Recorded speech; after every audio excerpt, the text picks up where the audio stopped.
നിങ്ങളുടെ favourite shows ഇനി ഒരിക്കലും മിസ്സാവില്ല. ഇപ്പോൾ C5-ലൂടെ കാണും നിങ്ങളുടെ ഫേവറേറ്റ് ഷോ തികച്ചും സൗജന്യമായി. എനിക്ക് സത്യം അറിയണം. അമ്മ ഞാൻ പറയാം.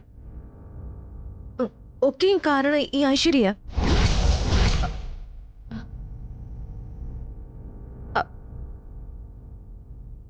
അതെ അമ്മേ, ശ്യാമ വൈസ് ചെയർപേഴ്സൺ ആയത് മുതൽ എനിക്ക് ഒരു സ്വൈരവും തരാറില്ലായിരുന്നു. ശ്യാമ അധികാരം തട്ടിയെടുക്കും, ശ്യാമ നമ്മളെല്ലാവരെയും പുറത്താക്കും, ശ്യാമയുടെ കുഞ്ഞുങ്ങളായിരിക്കും ഇനി കമ്പനിയുടെ അധികാരികളാവുക എന്നൊക്കെ പറഞ്ഞു പറഞ്ഞ് എന്റെ മനസ്സിൽ മുഴുവൻ വിഷം കുത്തിവെച്ചു. സംശയം ഉണ്ടെങ്കിൽ ആ ഐശ്വര്യോട് ചോദിച്ചു നോക്ക്. നേരാടോ ഐശ്വര്യ? അല്ല, ഞാൻ പറഞ്ഞതെന്താന്ന് വെച്ചാ, അമ്മ പിന്നെ അഖില് ശ്യാമയുടെ തലമുടിയില് കുന്തിരിക്കും പോയിക്കുന്നതിനെ കുറിച്ചൊക്കെ പറഞ്ഞു എന്നെ ഒരുപാട് വേദനിപ്പിച്ചു. ആദ്യമായിട്ട് എനിക്ക് അങ്ങനെയൊന്നും ചെയ്യുന്നില്ല, പക്ഷെ അഖിൽ അവളെ സന്തോഷിപ്പിക്കുന്നു അങ്ങനെയൊക്കെ പറഞ്ഞു. ഒക്കെ കൂടെ കേട്ടപ്പോ എനിക്ക് ഭ്രാന്ത് വന്നതുപോലെ തോന്നിയമ്മേ.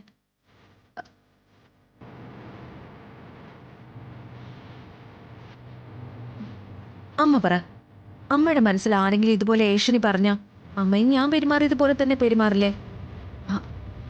അല്ല, അത് കണ്ടോ, അമ്മ ഉത്തരം പറഞ്ഞു കഴിഞ്ഞു.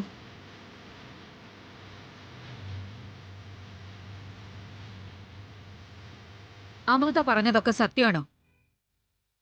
ഐശ്വര്യ ഇങ്ങനെയൊക്കെ അമൃതയോട് സംസാരിച്ചിരുന്നോ? പക്ഷെ അമ്മ ആ കാരണം കൊണ്ടൊന്നും അല്ല ഇവര്.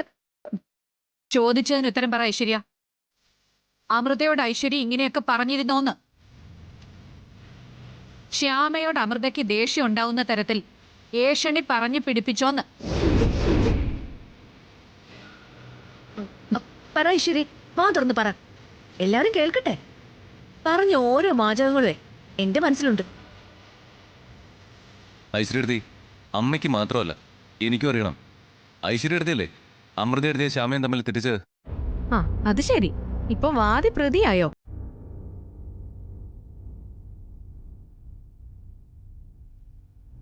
അമ്മ ഞാൻ പറഞ്ഞെന്നുള്ളത് സമ്മതിക്കുന്നു, പക്ഷെ ഇവർക്ക് രണ്ടുപേർക്കും ഇടയില്. ഐശ്വര്യ കൂടുതൽ സംസാരിക്കണ്ട. ഇനി അമ്മയുടെ അടുത്ത സംശയം കൂടി ഞങ്ങൾ മാറ്റിത്തരാം. ഞങ്ങള് ഇപ്പൊ പോയത് അമ്പലത്തിലാ. ജോത്സ്യം പറഞ്ഞിരുന്നല്ലോ, 1 വർഷത്തേക്ക് ഇനി കല്യാണം നടത്താൻ പാടില്ലെന്ന്. അതിൻ്റെ ഒരു വിഷമം ശ്യാമയ്ക്കുണ്ട്, എനിക്കുമുണ്ട്. അതിനൊക്കെ ആയിട്ടാ ഞങ്ങള് അമ്പലത്തിൽ പോയത്. അവിടെ പോയി തൊഴുത് കഴിഞ്ഞപ്പോ ശ്യാമയ്ക്ക് കുറച്ച് സമാധാനം കിട്ടി. എന്നാ ഇതൊക്കെ ഒന്ന് തുറന്നു പറഞ്ഞിട്ട് പോയിക്കൂടെ? ജ്യോത്സ്യം വന്ന് ഓരോന്ന് പറഞ്ഞത് മുതൽ എന്റെ മനസ്സങ്ങ് ഒലഞ്ഞു നിൽക്കുക. ഒരു സ്ത്രീയുടെ കണ്ണീര് ഈ കുടുംബത്തിൽ വീണു എന്നൊക്കെ പറഞ്ഞത് എന്റെ മനസ്സിൽ കിടന്ന് മുഴങ്ങുക. അമ്മേ, അതൊക്കെ ജ്യോത്സ്യന്മാര് പറയുന്നതല്ലേ, എല്ലാ കാര്യങ്ങളും അങ്ങനെ വിശ്വസിക്കരുത്. ഞാനും അങ്ങനെയൊക്കെ മനസ്സിനെ വിശ്വസിപ്പിക്കുക.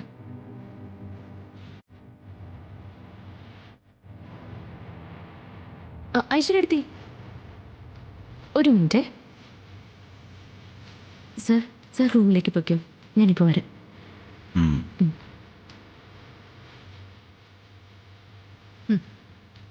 രണ്ടുപേരും കൂടെ നൈസായിട്ട് എന്നെ പ്രതിയാക്കിയല്ലേ? ഇതിനെയാ താൻ കുഴിച്ച കുഴിയിൽ താൻ തന്നെ വീഴുമെന്ന് പറയുന്ന. ഇനി ഒരു കാര്യം കൂടി പറയാം. നീ സംശയിച്ചില്ലേ ഞങ്ങൾക്കിടയിൽ എന്തോ രഹസ്യമുണ്ടെന്ന്? സത്യ, ഒരു ന്യൂക്ലിയർ ബോംബ് തന്നെയുണ്ട്. നിനക്ക് കണ്ടുപിടിക്കാൻ പറ്റുമെങ്കിൽ നീ കണ്ടുപിടിക്കും. വാ.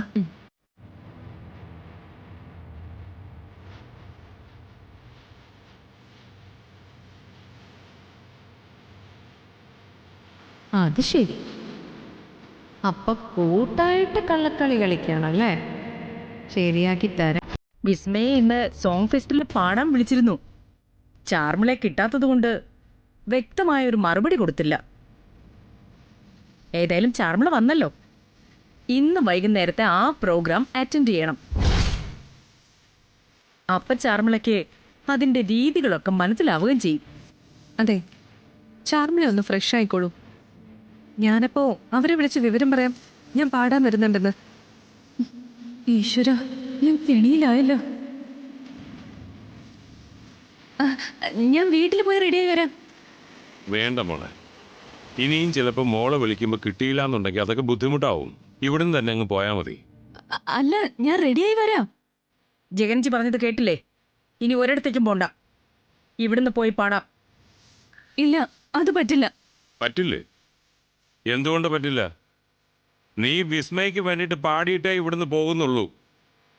മോളെ, ആ പാട്ടൊന്ന് കൊടുക്ക്, പാടി റിഹേഴ്സൽ ചെയ്തു വരട്ടെ. ഉം.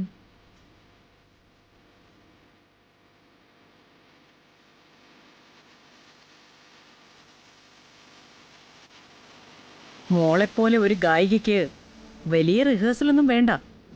എന്നാലും നിങ്ങൾ തമ്മിലൊന്ന് സിങ്ക് ആവണമല്ലോ. മോളൊന്ന് പാടി നോക്ക്. അല്ല, അത് ഞാൻ പാടാം.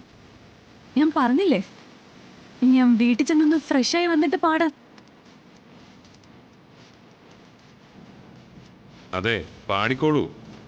ഏതായാലും കൃഷ്ണ തുളസിയുടെ പാട്ട് ഞങ്ങൾ നേരിട്ട് കേൾക്കട്ടെ. പാടുകുട്ടി. അല്ല, അത് എന്തു പറ്റി? എനിക്ക് പാടാൻ തൊണ്ടയ്ക്കൊരു ബുദ്ധിമുട്ടുണ്ട്. തൊണ്ടയ്ക്ക് ബുദ്ധിമുട്ടോ? എന്ത് ബുദ്ധിമുട്ട്? പാടാനാ പറഞ്ഞത്. എനിക്ക് പാടാൻ അറിയില്ല.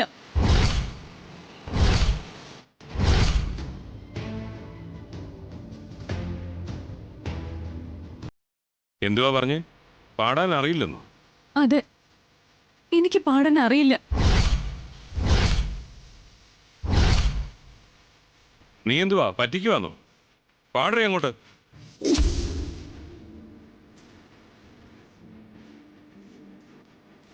ഞാൻ പറഞ്ഞത് സത്യം. എനിക്ക് പാടാൻ അറിയില്ല. കൃഷ്ണ തുളസി, ഞാനല്ല.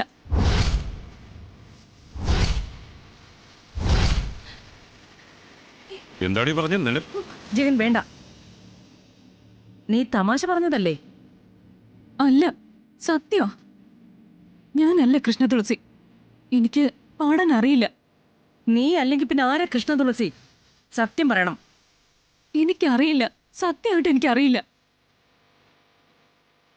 എന്നോടൊരാൾ പറഞ്ഞതനുസരിച്ച് ഞാൻ കൃഷ്ണ തുളസിയായിട്ട് അഭിനയിക്കുമായിരുന്നു. ആരാ നിന്നോട് കൃഷ്ണ തുളസിയായിട്ട് അഭിനയിക്കാൻ പറഞ്ഞത്? എനിക്കറിയില്ല. നിന്നെ കൃഷ്ണ തുളസിയായിട്ട് അഭിനയിക്കാൻ പറഞ്ഞ ആളിനെ നിനക്കറിയില്ലെന്ന്? ആളാരാണെന്ന് പറയാതെ നിന്നെ പുറത്ത് വിടുമെന്ന് നീ കരുതണ്ട. പറയാൻ.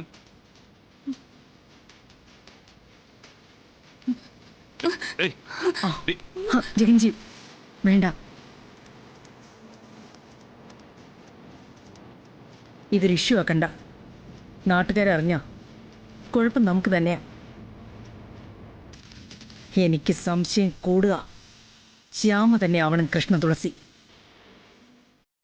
ഡൗൺലോഡ് ചെയ്യൂ C5 ആപ്പ്. കാണൂ എല്ലാ എപ്പിസോഡുകളും സൗജന്യമായി.